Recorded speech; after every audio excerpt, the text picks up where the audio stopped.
Hello there, everyone, and welcome back to the Movie Couple channel. We're going to be doing our Star Wars celebration breakdown of the first two episodes of Obi-Wan Kenobi. Thank you so much. I force-fed it to you. The Force! As you might notice, we are a little pooped because we just got back from our first day of Star Wars celebration, of seeing a couple panels, seeing the first two episodes, wandering around, all of the fun things that Celebration has to offer. But we are excited to break down these first two episodes of Obi-Wan Kenobi. Now, be warned, we're going to be doing a lot of spoilers in this video. So if you have not seen it, or if you don't want to have things spoiled for you, go watch Obi-Wan Kenobi. It's already dropped on Disney+. Go check it out and then come back and watch this video. So you guys know that on the channel here, we do normally react to Disney Plus shows, whether it's Marvel or Star Wars. However, in some instances, we do get invited to like event launches and premieres, and then we would have already seen the episodes, so we don't technically like react to them. We just really talk about them because it wouldn't feel right to actually react again after we already know what is coming. So instead, what we're doing, like Dustin stated, is we're giving you guys our spoiler review for both episodes 1 and episode 2. Earlier today, at the very first panel, at Star Wars Celebration, which was the Lucasfilm showcase that kicked off the whole event, they let us know that basically everybody who was seated for the panel, they were going to be able to come back and watch the Obi-Wan Kenobi first two episodes as it premiered at Star Wars Celebration, which is really cool because cast and crew were there as well. Like, you know, yeah.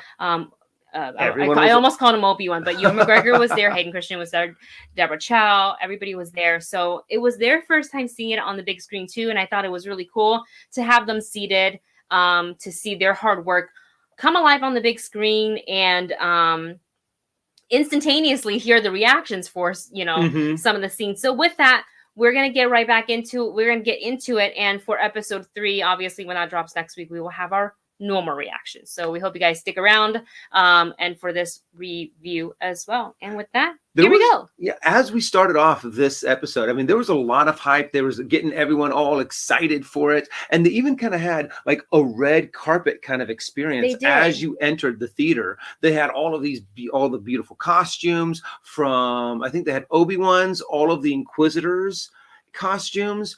And it just really made you feel like it was, you were there on the red carpet for this premiere. And it was just the energy with the group, with how many people were there, and just how big of fans everyone is guaranteed to be at this screening, because you're at Star Wars Celebration. Yes. So the energy is very hard to beat with this group.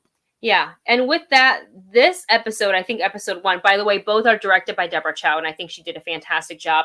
A lot of her episodes in the Mandalorian seasons were some of my personal favorites, and I've been waiting to see what she was going to do with this Obi-Wan series. And I will say right up top, I was not disappointed. So with that, let's go ahead and dive into it, because episode 1, I think it's just called Part 1. The last I checked on Disney Plus, there wasn't a name yet for them. Maybe tomorrow they'll update it.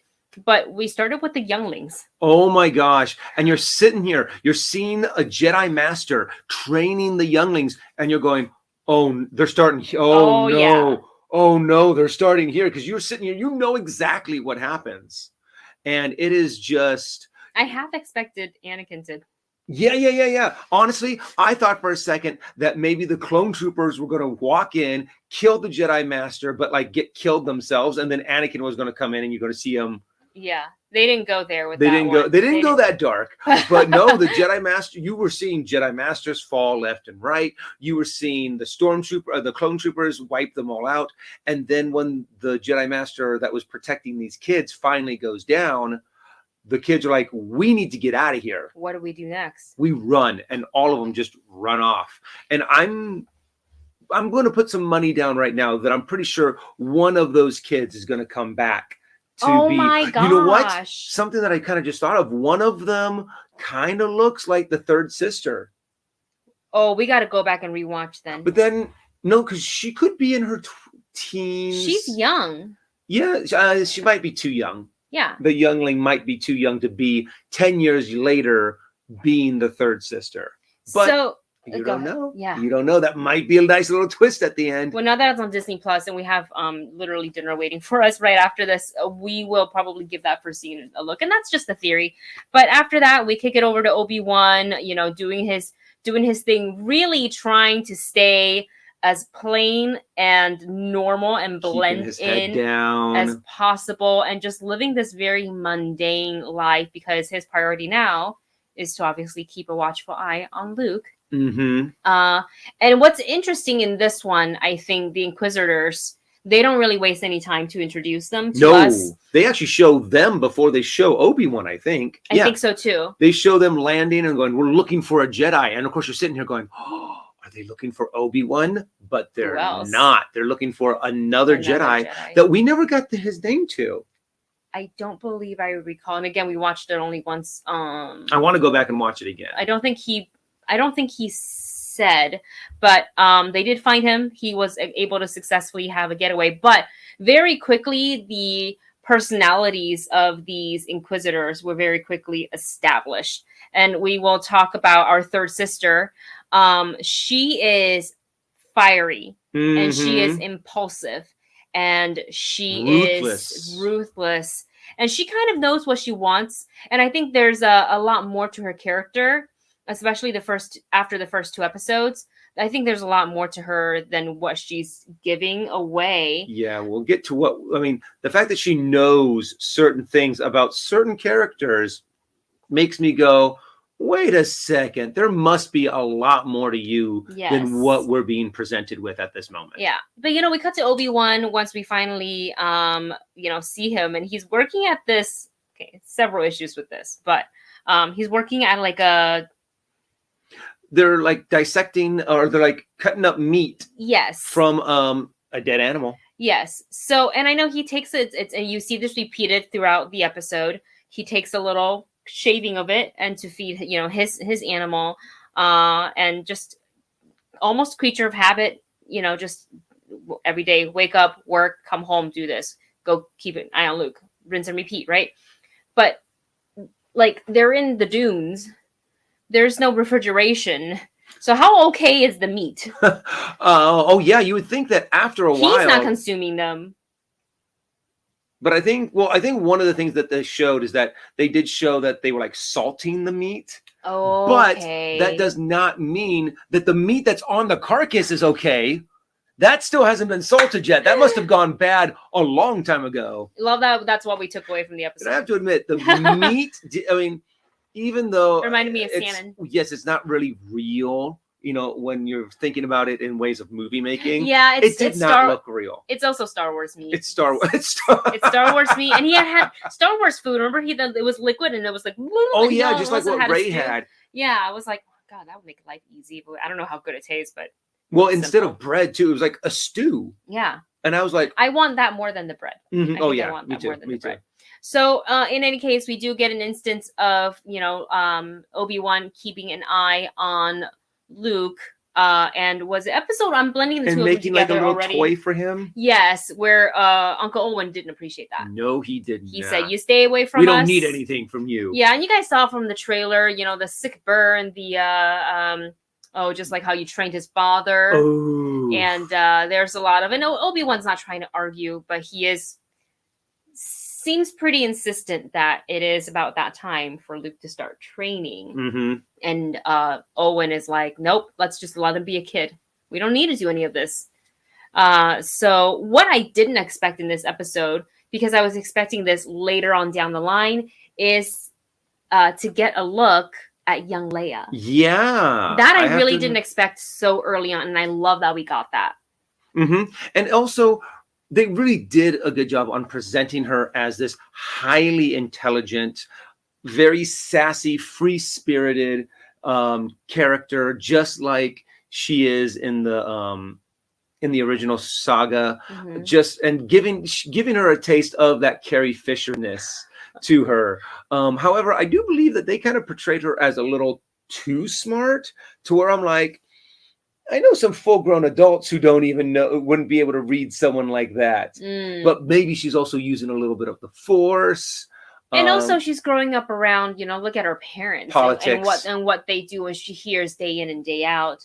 I think a sharp child already like Leia would easily pick that up. But in episode 2, as we saw, she still retains some of her innocence, where Obi-Wan's like, no, please don't run away from me, I'm about to blow my cover for you, and she's like, get away from me. Like, and no. it's the child instincts of the I don't really know who you say you are, like I don't trust, and who can blame her?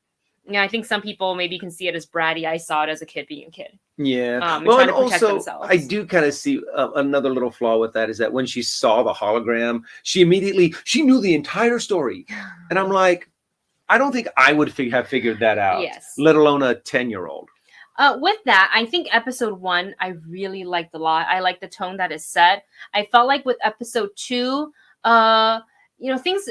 Pacing-wise, I felt like it moved a little bit faster, but I felt like there were some little holes in the story that I could find, and little moments that lived a little too long, where I thought certain moments, people doing parkour, which looked cool, but it felt extended, that I would have spent more time with dialogue. I wanted more dialogue with Obi-Wan. I wanted a little bit more from Kumail Nanjiani's character, because obviously he's like falsely portraying a Jedi. He's kind of doing the magician, trick of using magnets and things like that, but still well-meaning, because he's taking a little bit money for himself, obviously for his service, but these people he's guaranteeing them safe passage to wherever they need to go. But I thought during the conversation with him and the kid, he's like, oh, we could have had him, look at this bounty.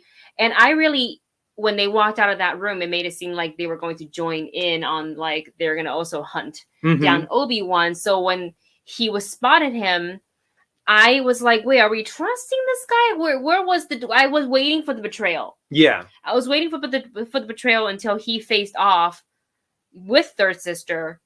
And I was like, oh no, he really is trying to, like, protect Obi-Wan.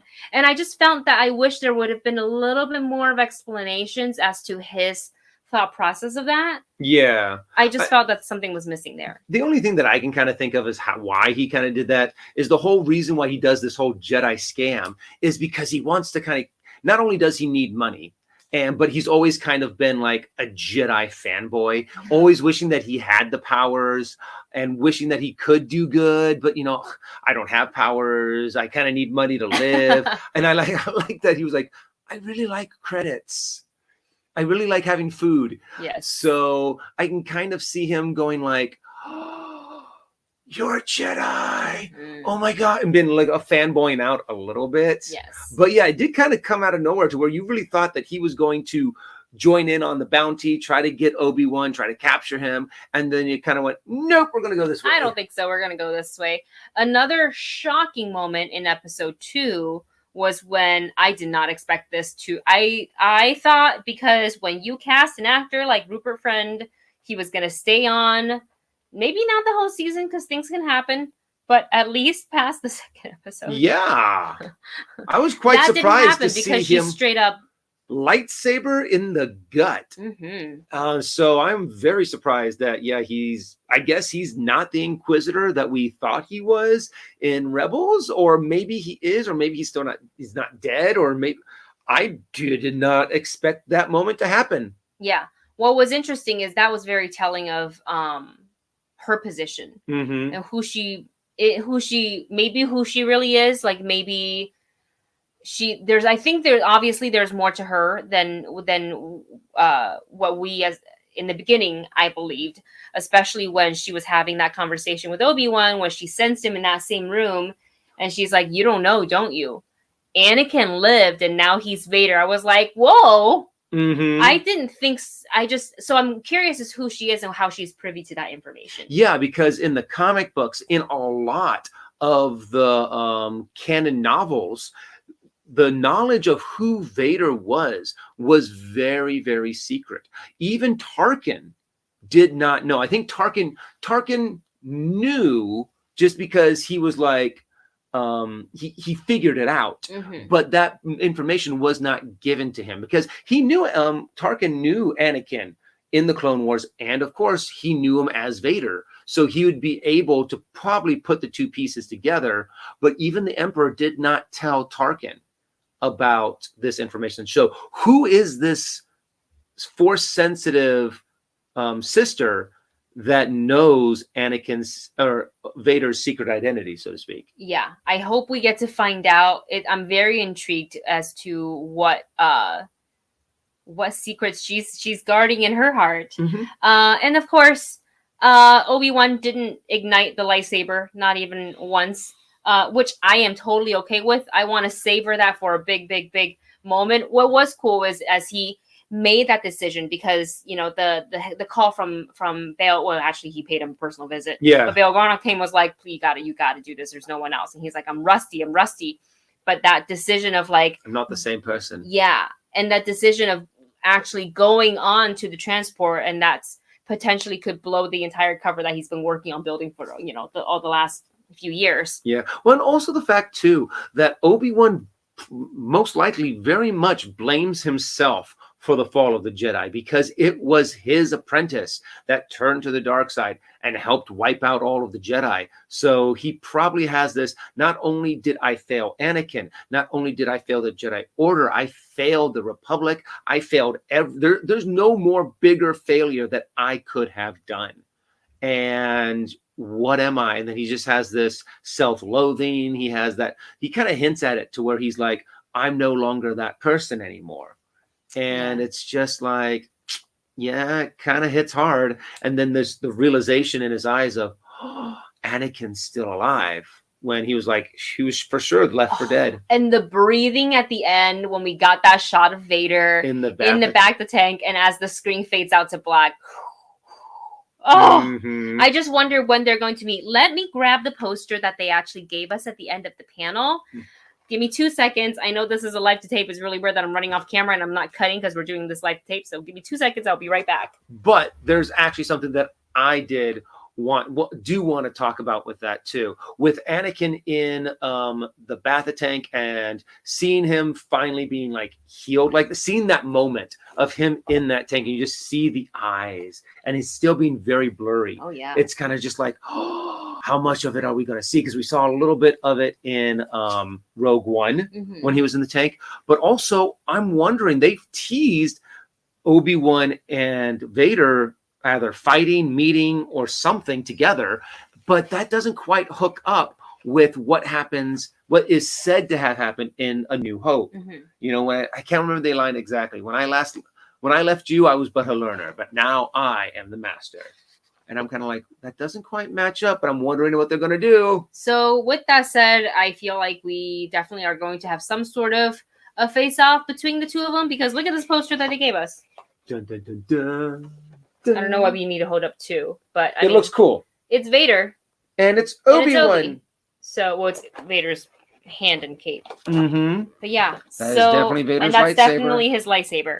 So we will see, you guys. That is it for us for our spoiler review, because mostly my brain has stopped working and I can't remember. I feel like there's one more thing I want to talk about, but I haven't been able to recall the last few minutes. So we're just gonna go ahead and end the video. Let us know what you thought of episodes 1 and 2 of Obi-Wan Kenobi. What were some of your favorite moments? Was it when he used the Force to catch Leia? Was it seeing young Leia? Tell us all about it. I think for me, it was when at the end of episode 1, well, maybe Vader, that could be the moment. But also when he walked onto the transport at the end of episode 1 and you see that lightsaber back on his zip, you're like, yes, let's go, Obi-Wan. And also, I was surprised that, why would you take the lightsaber if you're actually never going to use it? Better to have, not need. Yes, but exactly. You never know. Exactly that. You never know if you're going to need it. And let us know in which episode you guys think you're going to see the lightsaber ignite. Obi-Wan's lightsaber specifically, because there were several lightsabers that were ignited, but they weren't his. All right, that's it for us, you guys. Thank you so much for watching. Don't forget to come back next week for actual reaction to episode 3 of Obi-Wan Kenobi, and we will see you then. Take care.